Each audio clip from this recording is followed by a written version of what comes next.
Hi everyone. Today we are going to discuss about the structure of human ear and the working of human ear. This is the diagram of ear, structure of ear. This portion is called outer ear.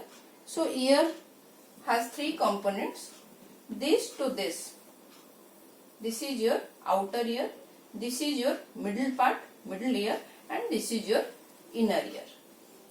This outer ear you can see from outside. So it consists of pinna, which will collect your sound waves that you can see. That is your structure of ear from outside.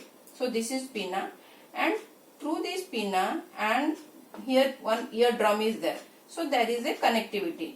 Which part is connecting? This ear canal. So from pinna it is connected to ear canal, then it is connected to eardrum. This eardrum is very thin plastic membrane that is called tympanum. So this is basically the mechanical part of your collecting the sound waves, and this is your electrical part. You can see this middle part actually plays the role of a transducer. It will convert the mechanical sound waves to the electrical waves. So now this middle part, you can see small three bones are here. Very delicate bones are here. Hammer, anvil and strap. These three names are given in book. Actually these three are the names of the function. It functions like hammer. Actual names are malleus, anvil and steps. So you can see the one side of the step is connected to this anvil, that is called incus, and the other side is free. It is connected to oval window. That means it is free. When the sound wave vibrates, then you will see the movement of this steps. And this is cochlea.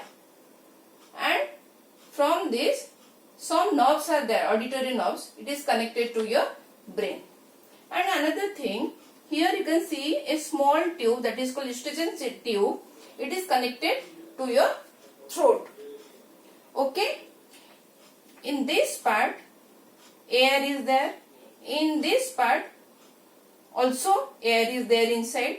But this cochlea, this liquid is there inside the cochlea part. The inner part consists of liquid. Middle and outer part consists of air. So what is actually happening? How this is your sound wave, how sound wave is reaching to your ear, and how you can hear the sound. So let us discuss about the working of ear. So this pinna will collect first. This pinna will collect your sound waves. So and this ear canal. Through this ear canal it will go and reach your tympanum. So basically this ear canal is giving the direction of to the sound waves. So you know sound waves means it is a combination of compression and rarefactions. Okay. So compression means pressure is very high.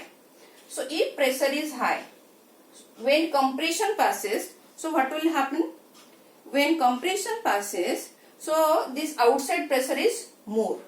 So when this outside pressure is more, so than your inside, so it will push the eardrum. So this eardrum will now move inwards. So when it will move inwards, so this hammer will now strike anvil. This eardrum will strike hammer. So consequently hammer will strike anvil. Then from there this steps. So these steps now will go and strike your oval window. So what will happen? So this is the function for the compression. Then when the rarefaction of the sound wave falls on your eardrum, then the pressure on outside is less. So when the pressure decreases, that means it will come like this. This eardrum will move like this. So eardrum will move outward. So eardrum will move outward. So that means this eardrum is vibrating like this. Okay. And this sound waves makes the eardrum vibrate like this, and this vibrating back and forth, this vibration of back and forth vibration, now it will vibrate your hammer, then anvil, then these steps. Okay, now this vibration now will reach to cochlea. So liquids are there, here liquid is present. Now this liquid in the cochlea begins to vibrate, this liquid will begin to vibrate. So what will happen, inside this wall of cochlea there are small hairs, hair cells are there, that will convert this sound signal into electrical impulses, and these electrical impulses are carried out by this auditory nerve which is connected to your brain.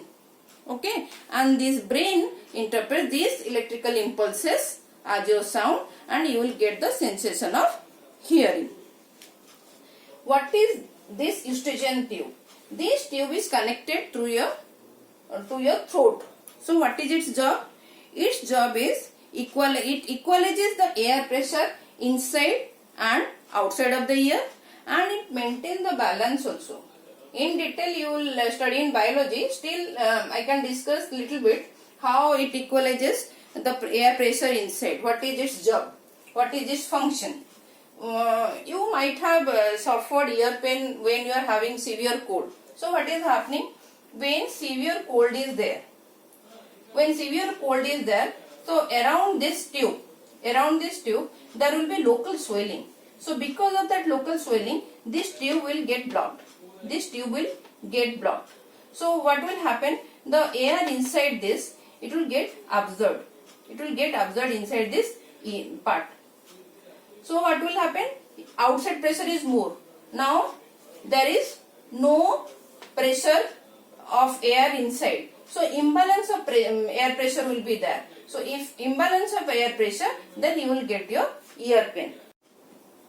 Now we will discuss about these three small bones present in middle ear.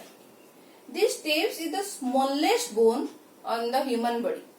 This is the smallest bone in the human body. So what are the functions of these three bones? Basically these three bones will amplify the vibrations coming from the eardrum. So they will increase the strength of vibration coming from the eardrum. Why it is required? Because the auditory nerve present in the cochlea, they only respond to the strong vibrations. So that's why this middle ear basically plays the role to, not middle ear, you can say these three tiny bones basically will increase the strength of the vibrations. This eardrum, we must take care of that part. How? We should not use any pen or pencil.